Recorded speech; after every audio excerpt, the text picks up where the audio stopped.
Ama tövbe büyük günahlarıyla affettiriyor sonunda. Tövbe tabii. Tövbenin affettiremeyeceği bir şey yok. Ya 90 senelik kaşerlenmiş gavur olsa diyoruz. Bir kelime-i şehadetle adam tertemiz oluyor da.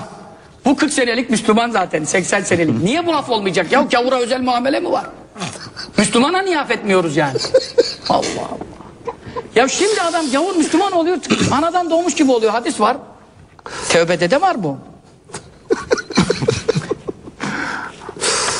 İyiliği var. Geçen gün siz dediniz ki ben bir yüzme sünneti yapayım bari, başka da bir hayrım yok. Ben dedim ki belki de ne hayırlarınız var dedim. Şimdi Allah Allah ne bileyim ben. Belki bir... Yüzme sünneti. Yok ya. Sen dinledin mi o gün ya? Dinledim tabii. Konu oldu. Yani herkes onu tartışıyor şimdi. Ama tartışacak bir şey yok ki. Süleyman Ateş demiş ki işte efendim israftır, suyu israfıdır, zayiattır. Ne öyle bir şey var ya, camışlar bu kadar suya giriyor da camışlara israf olmuyor. Bana mı israf olacak?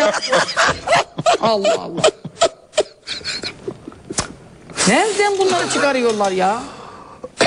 Ya bunlar da ben ilahi işte ben diyorum motoru fazla zorlamayın. Duman attırırsınız, yakarsınız, beyni çalış etmeyin.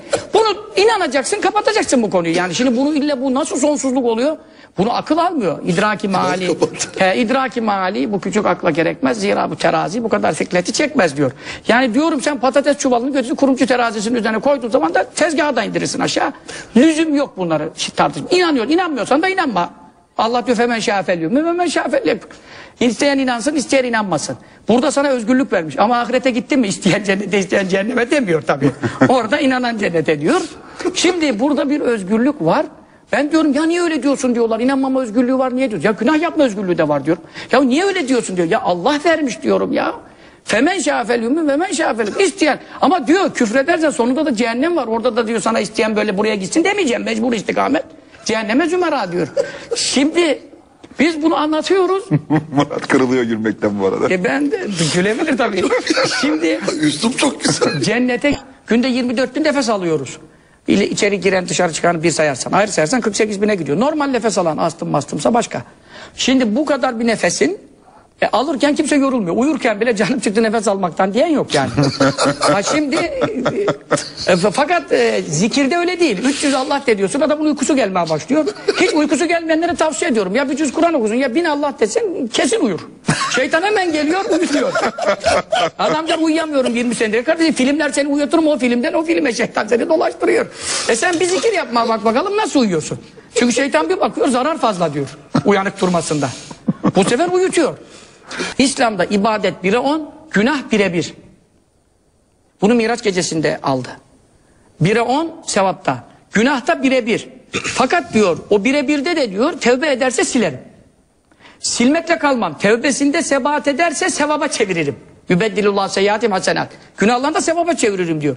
Şimdi onun için hadiste diyor ki veylül limen galebet ahadu ala aşari. Birileri onlarına galip gelenlerin vay haline diyor. Yani bir yazılan günah, 1'e 10 yazılan sevap. Niye birler onları geçti? Bir denge bile kurmaya kalksan bayağı bir uğraşmak lazım cehenneme girmek için yani. Ben diyorum zaten cehennem çok pahalı. Cennet bedava gelen yok diyorum yani. Cehennem içkisi para, kumarı para, zinası para, şusu para, buzu para, namaz kaç para? Yani cehenneme girmek özel çaba ister. Cennete normal girer zaten insan. Rahat yaşasa yani. Bunda bir sorun yok. Hepsi pahalı işler. Cehennem işleri. Nerede var günah bedava? Adam damacanaya tecavüz etti. O Şimdi tabii yani, şişme şeyler varmış işte. Şişme şey var. Su damacanası hocam. Su damacanası. Su damacanası. Şimdi zaten İslam'da bakıştaki haramlığın ölçüsü şehvetle bakış haram. Kimin aklına gelir hocam şeye bakacağız? Zaten işte o zaman damacanaya da bakmak haram oluyor. Üstadımız öyle derdi. Duvara bakıp da kötü bir şeye bakacaksan gözünü kapa derdi. Yani kötü nazarla bakacaksan duvara da baksan aynı, kadına da baksana. Yani nazar şehvetle kayıtlanmış. Diyorlar ki En'am suresini yastığın altına koyan uyumadan önce rüyasında sevdiğini görürmüş. Doğru mu böyle? Kimi sevdiğini? Görürmüş rüyasında. Şimdi o hususta bir rivayet görmedim. Yalnız o çok şeyler var ben biliyorum. Mesela ya alem men halak ve latiful habir. 9 kere okusun ya latif ya habir çeksin. Uyusun ne isterse onu görür. Allah Allah. Evet efendim. Ben görüyorum mesela. Siz ne görmek istiyorsunuz? Ne görmek istiyorum? Başıma bir iş gelecek. Şimdi teke teke çıkayım mı diye bakıyorum. İşte iyi çıkıyor. Suya giriyorum. Irmağa falan geliyorum yani. Şimdi, Allah. Yani sorup geldiniz yani. Sorup geliyorum canım Allah Allah. Şimdi ben peygamber olmadığımıza göre rüya cüz-ü mine nübüvve yani. Rüya nübüvvetten bir cüzdür. Herkese bu rüyada ilham gelir. Yani her insanda oluyor bu.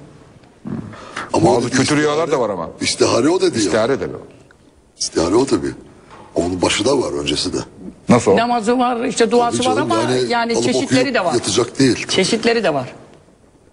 Bazısı da var mübarek sabah olur zaten uykuya vakit kalmaz. O kadar okuduktan sonra ne göreceksin yani zaten. Onları hiç yapamıyorum yani. Ahmet Bey var ya bir şey söyleyeceğim. Siz buraya gelmezden evvel benim hayalimde böyle çok kötü bir adam var. Yani şöyle kötü. Allah Allah. Böyle sert ve her şey ciddi. Hiç böyle beceremem yüzü öyle bir şey ya. gülmez. Ben nasıl? Peki benim bu internette gezen bu kadar esprimden anlayamıyor musunuz? Ya bu adam, anlıyorum da yani. bu adam böyle Diyorum ki olsa bu espri internette yapamaz. bunlar kesilmiş parça. Şimdi ben sizi tanıyınca yani siz son derece bizim gibi bir adamsınız. Gülüyorsunuz, şakalar yapıyorsunuz, gırgır Ya, tabii yapıyorsunuz. sizin gibi Eğlenin. olacağım. Nasıl başka bir şey? O yüzden başka türlü zannediyor. Yok çok canım. Daha tanısanız daha anlarsınız. Daha pek bir şey anlamış değiliz. Hep ekranda buluştuk yani.